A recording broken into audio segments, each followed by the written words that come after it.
Hello there. I'm Gerald Gangaram, Vice President of the Bill of Rights Institute. Today on our Honored Service series, I'm joined by the CEO and founder of Authentically American, Dean Wegner. He's an Army aviator and a fellow West Pointer. Dean, it's great to have you. Well, Gerald, I'm super excited for the discussion, given the common background that you and I share, being fellow grads and fellow Army aviators. So I'm excited where this is going to go. I mean, it's going to be a journey for both of us. And I guess I'll start at that common background, right? You raised that right hand at West Point, and you took that oath of office to start off on that R-Day experience. When was there a moment in your Army career that's impacted your view of the roles and responsibilities of citizenship? Gerald, I'll go back to the mission, at West Point, and it's a lifetime of service, to this great nation of ours. And the service part is what really resonated for me. I go back to high school, and I was not the stereotypical West Point, type student, and I had okay grades. I had, a little bit of an attitude. I had some things that would have said, probably not the best fit for West Point. But when I got there and was immersed in everything that you and I, so thankful for that journey. I mean, it was really that, service and lifetime of service to this great nation of ours that really resonated. And that carried with me, from the West Point to Army to, big business, now to being an entrepreneur. And, when it comes to that journey that you have, then obviously I mentioned that we have something in common with flight. So I'm not going to ask you something silly like, do you miss flying? But really, I want to know, how much do you miss flying? So I absolutely loved it, Gerald, but for me, it was more of a hobby. I had some of my friends and classmates in flight school. If they weren't in the cockpit, they weren't happy. And, that was not to the extent of me. I mean, I loved it. And just overall, West Point, Army, knowing I served this great nation of ours really resonated with me. And aviation was just part of that whole journey because, another part that ties in, after flight school, had a unique opportunity, went to Ranger School. Yeah, you're one of the few aviators that I know that's actually done flight school and Ranger School. How did you get that opportunity? So, Gerald, I was really torn. If you remember, first year, we chose which branch. And I was torn between infantry and aviation. And if you remember the original Top Gun movie. Oh, absolutely. That was one of my favorite movies growing up. And I thought I would look really cool in a flight suit, and ultimately chose aviation. But I kept wondering if I made the right choice because, aviation is fantastic, but really the heart and soul of the Army, is infantry. And if you want to be a general, that's where most of them come from. But it was interesting because at flight school, the commander made an announcement and said, once in a lifetime opportunity, we're going to have a competition and send one of you to Ranger School. And Gerald, that's the person that wins or loses, though. I wasn't sure. Because I was very fortunate. I was a hockey player at West Point, was overall a decent athlete. And, it was a very, physically challenging, competition.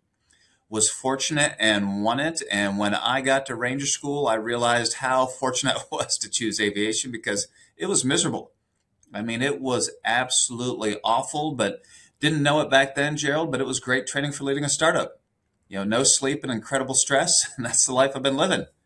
I mean, I can definitely tell that there will be some parallels there. And when I think about that Ranger School in particular, I think that, it's something that for those in the audience that may not know, it's very difficult to get through Ranger School in general, but also to go through without having to do something called recycling, where you have to redo different phases constantly. From what I understand, you actually made it through all the way. Is there something you attribute to being able to do that? Well, let me share two things, Gerald. First, I mean, many of the audience tuning in may not be familiar with Ranger School. And there's a lot of military doctrine and tactics at Ranger School, but at its core, it's a leadership course. And what they do is deprive you of everything you think you need to survive, namely food and sleep, and then put you in incredibly stressful situations. So on day one, Gerald, there were 340 of us.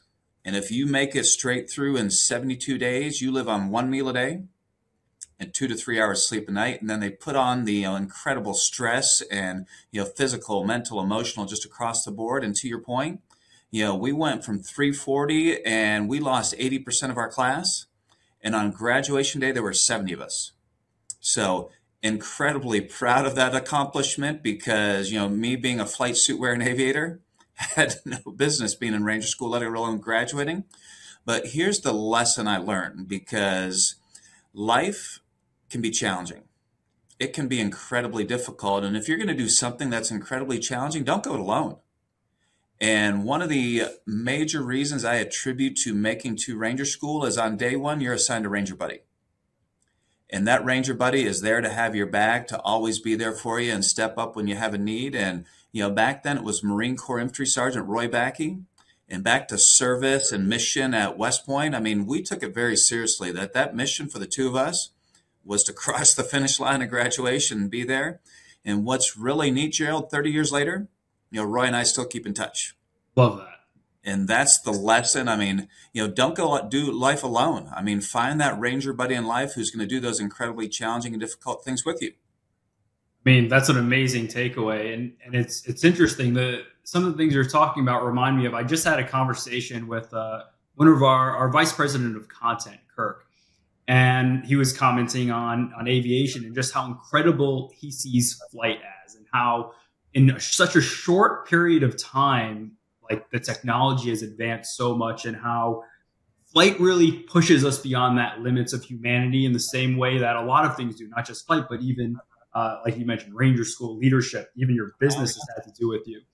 And he commented actually that it takes courage, humility, and respect to be a good pilot. And that reminded me of our curriculum on the Wright brothers, and specifically their determination, where even President Taft, when he was at an award ceremony for them, he said, you made this discovery by keeping your noses right at the job until you accomplished what you had determined to do.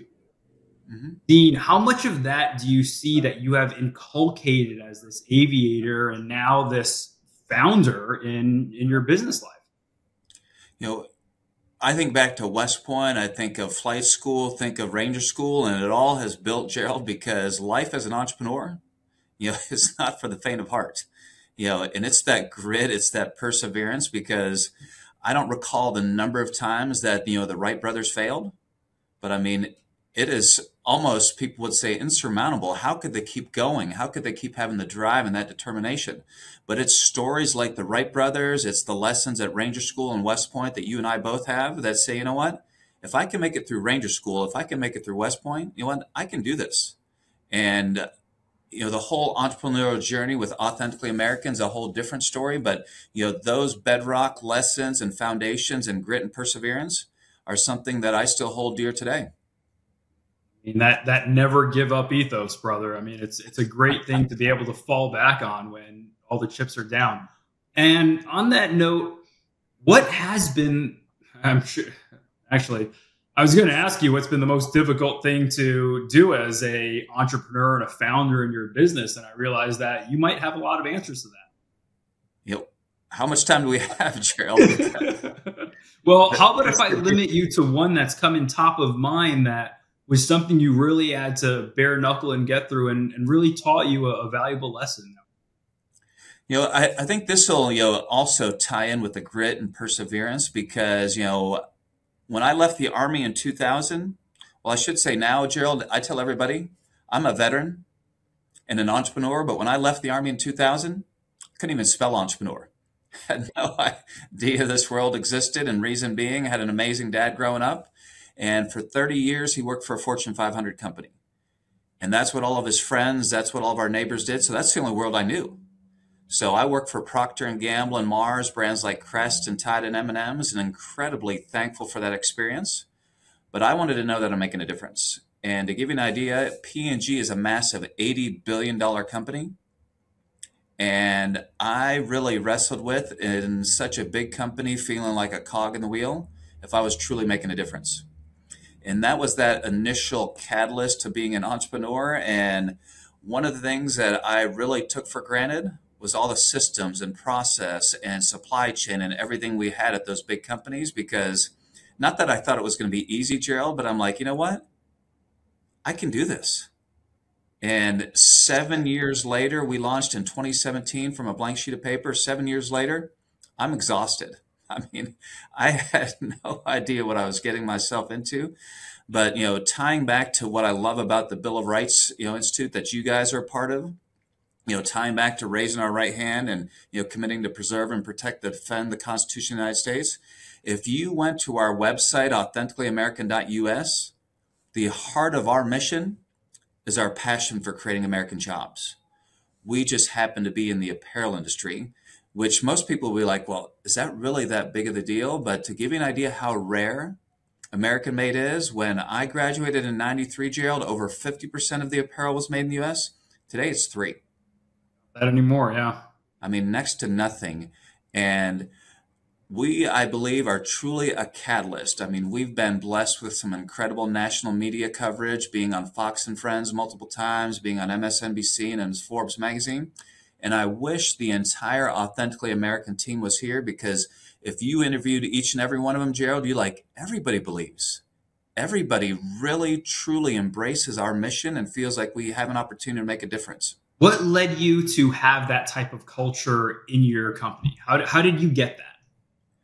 I will tell you, Gerald, it's a consistent trend and theme. I mean, I still remember, graduation day, like you talked about, raising our right hand. And I also think back, to the 7 years that I served active duty, the incredible men and women that I served with, knowing that they were serving this great nation of ours. I mean, it truly meant something. It truly was of value. And that's what I really wrestled with when we launched Authentically American. How do we create that same sense of purpose, that same higher calling and duty? And many people may have heard of Simon Sinek and watched a podcast by Simon Sinek. And what he talks about is begin with why. Begin with why. And that's why so intentionally on our website, you will hear and see, and talk about, our embracing of the challenges of the apparel industry and how we're truly going to make a difference, how we're going to create American jobs and really provide, our customers with some amazing American-made product. And so, Dean, we both keep mentioning this raising of the right hand, but we know that not everyone is going to do that, right? Less than half of 1% of the American people will do that as their way to serve. But how would you encourage young people to serve and strengthen their communities? Here's where, Gerald, you and I chose, West Point. We chose the military, which, it was a great path. You and I both loved that journey, but that's not the only path. For example, we have 4 kids. My wife, Kelly, and I last year celebrated anniversary number 30. And Gerald, you're just getting to know me, but I'm a lot to put up with it. Incredibly thankful for her love and partnership, because it's an incredible journey. So we have 4 kids. We have 2 daughters, 26 and 23. We have a 20-year-old son, and we have a 14-year-old son we adopted from Ethiopia. So one of our kids, our 20-year-old son, he is a freshman at West Point right now. He's a fellow Army hockey player like his dad. Fortunately, much better than his dad. I mean, just within our own family, there's only one of our 4 kids that is going to choose that path. But each and every one of our kids, I mean, as a family, we talk about how do we leave a legacy? How do we go ahead and treat others with dignity and respect? How do we go ahead and, just across the board continue to serve? And, right here in my own family, I mean, not everyone's choosing the military service. So I think whatever path you choose, whatever, venture in life you're going to pursue, I mean, give it everything you've got. I mean, to go ahead and pursue life to its fullest and see whether within a big organization or a small organization, whether it's a for-profit business or a charity, that you strive to do everything you can to make a difference. Give it all you have and make sure you make a difference. Dean, I know that you have to get back to running your company, so I'll ask you this final question. Are there any parting words that you'd like to leave our students and teachers? So I think the parting words are consistent with what I shared, Gerald, is, find something you as a student, find something that you truly love. Find something that you're truly passionate about, and then pour your entire heart and soul into it, because then, you'll never feel like you have a job the rest of your life, because you're pursuing something you love, you're pursuing your passion.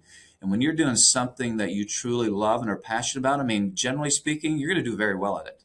And whether it's financial rewards, whether it's intrinsic rewards, I mean, it's going to be something that is truly going to be meaningful, impactful. So those are my words of recommendation, is just find something you truly love and are passionate about. Love that, Dean. Find something you love to do and have someone pay you or reward you for doing it. That's I mean, right. words to live by for all of us. That's not just for students. I wish I could do that more often as well. Yeah. Hey, brother, it was so good to talk to you, and I look forward to talking to you more in the future. Thank you, Dean. Absolutely, Gerald. Thank you very much. I was honored to be your guest.